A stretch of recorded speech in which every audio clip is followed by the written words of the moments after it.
Hello, Heron and Riverside students. We are going to continue on with Unit 3, Part 3 notes, so make sure you have the Google Doc out and you're following along with us. We're going to start by talking about orbitals and energy diagrams. So the big picture, you guys learned in first quarter about the history of the atom and kind of some of the advancements that it made. Well, we now know with the more modern theories that we have orbitals, and our electrons travel in orbitals that get bigger and bigger as the atom is bigger and bigger, and we have the s, p, and d orbitals are the main orbitals we're going to be talking about today. Why do you think the Bohr model is not completely accurate?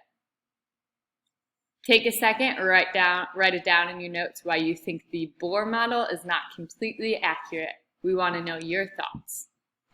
One of the biggest problems with the Bohr model is we don't know exactly where the electrons are, but in the Bohr model it makes it look like we do. And then we're also going to be talking about the electron spin and how that has advanced as well, that we know that electrons are spinning.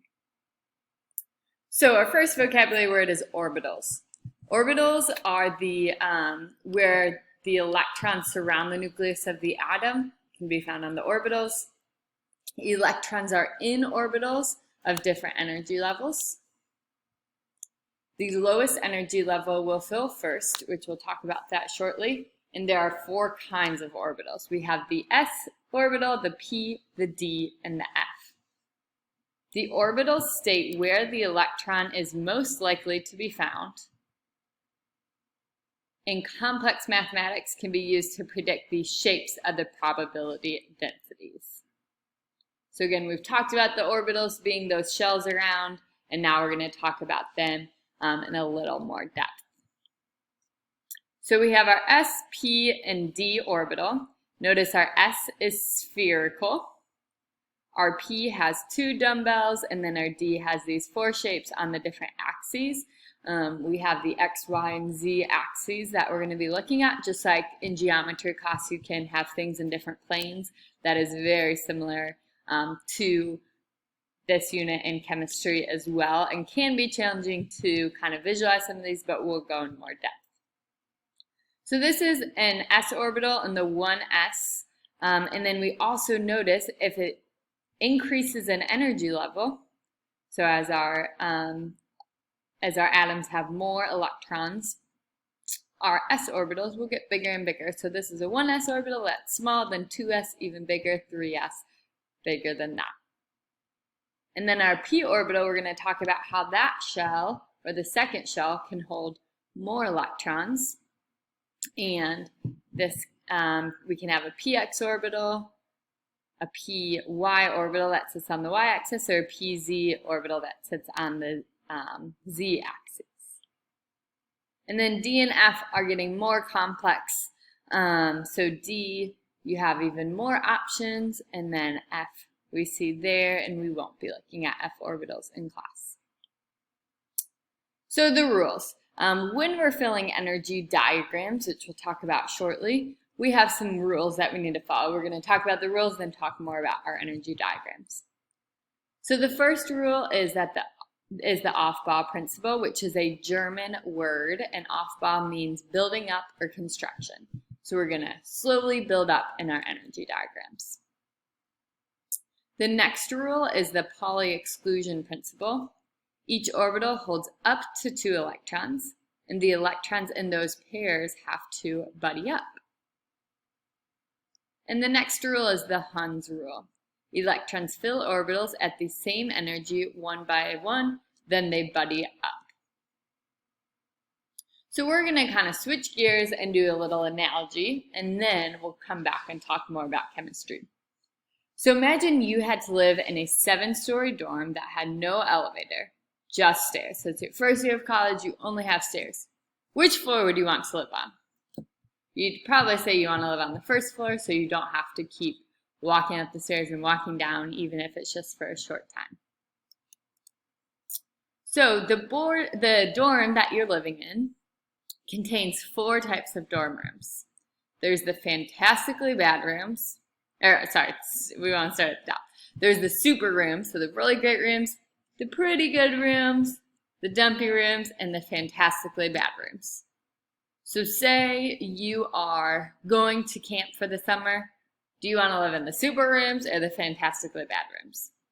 I would assume you'd say the super rooms. So we have some rules when the people who coordinate the camp, they are starting to fill people in their dorm rooms, give them what room they're going to go to, and they have some rules they need to follow to make everybody as happy as can be. So the first rule is they can only have 2 students in any given room. Students must be as close to the first floor as possible. When filling any type of room, so our SP, D, or F rooms, all rooms must be full before going on to a different type of room, because of course you want to make people be as close to the S, the super rooms, as possible. And when filling one type of room on the floor, you must place 1 student in each type of room before pairing them, because you'd rather have no roommate to begin with. So if we were to assign 40 students, of course we would want to stay as close to the first floor as possible. So we'd assign 1 student here, and then another student here. Next, we would fill student 3, student 4. We're staying on the second floor. We'll go to the pretty good rooms next. So they have to be assigned individually first. So we go 5, 6, 7, and then before going to the next level, we're going to pair people up. 8, 9, 10. And then we go to the third floor. We want to fill the super room first. 11. This person needs a partner. 12. And then we go to the different types. So 13, 14, 15. We want to stay in these types of rooms first. So 16, 17, 18. Then we go to the next ones before going to the next floor. So we go 19, 20, 21, 22, 23. Then go up to 24, 25, 26, 27, 28. Then fourth room, you'd most likely want to be in the super room if you have to go all the way to the fourth floor. So we have 29, 30, then 31, 32, 33, 34, 35, 36. And then we're going to go to the D's. So 37, 38, 39, and 40. So notice, even though some people have to go all the way to the fourth floor and they're in the D rooms, they don't have a roommate. So this is the most ideal way to place people, and it would have to be in that order. But we're going to move on a little bit, and I don't know why it's not letting me. We're going to go on a little bit and talk more about that. So we could also call it, instead of having to place people this particularly and go through this method every single time, the university that the camp is at has developed a shorter way for you to write out the dorm assignments. The big numbers represent the floors or the energy levels. The letters represent the type of room. The superscript, in the same placement as an exponent, represents the number of students in the room. And then the subscript represents the different rooms of the type. So so if we wanted to write that out, if we wanted to do 9 students, what we could say is, instead of having to place everybody like that, we could just say, and having to show this every time, we could say, well, our first 2 students are going to go 1S1, 1S2, and then we could say our next 2 students are 2S2, and again, we were doing 9 students. So we have 1S2, because 2 students here, 2S2 there, and then next we have 2PX,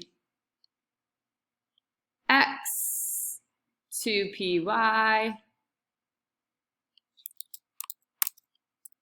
but we actually don't have to. So we see here, if I had to place 9 students, how it would have been placed: 1s2, 2s2, 2px, 2py2, and then 2pz, because that last roommate would only have 1 no roommates. So that is how I would place 9 students. And we will continue using this shorthand method as we continue on now talking about chemistry. So our connection to chemistry. The students represent our electrons. The floors represent our different energy levels. The room types are the shapes of the orbitals. So again, we have S, P, D, and F. And then the rules for filling the rooms are very similar to our rules for filling electrons. So energy diagrams show the orbitals of increasing energy level as you go up the y-axis. So here is our energy diagram below, and notice that as we go up, we increase the energy, and the energy levels are increasing. We have 1s, 2s, and then it gets higher and higher. The off-ball principle states that the electrons will fill the orbitals from the lowest energy to the highest energy. So again, just like the students wanted to be closest to the ground, the same with the electrons. And then the 4s orbital actually has less energy than the 3d, so it fills up before the 3d, which is a little bit funky, but luckily this diagram will help us remember that the 4s comes before the 3d. So if we wanted to do an energy diagram for phosphorus, we would first look to see how many electrons will it have. Well, if it's neutral, this is phosphorus on the periodic table of elements, it will have 15 electrons. So we place one arrow, and then we place another arrow because we're going to fill all of the 1s first. Notice that the arrows go in opposite directions, and that corresponds to the spin that the electron has. So then I'm going to place my next ones on the 2s. So I've placed 2, 3, 4, 5. Notice that I go 1 electron per shell. Then 6, 7, 8, 9, 10, going up to 3p, 10, 11, 12, 12, and I should have 2, 4, 6, 8, 10, 12, 13, 14, 15. I was so off, but there's 15 electrons. Next, for neon, we find it on the periodic table of elements. It has 10 electrons if it's neutral, so 1, 2, 3, 4, 5, 6, 7. Notice how I filled it. 8, 9, 10 is what the final answer will look like. You will now do more practice on your own, so use the energy diagram in your notes, and then tell me which is the last one that was filled up. Make sure to follow those same rules.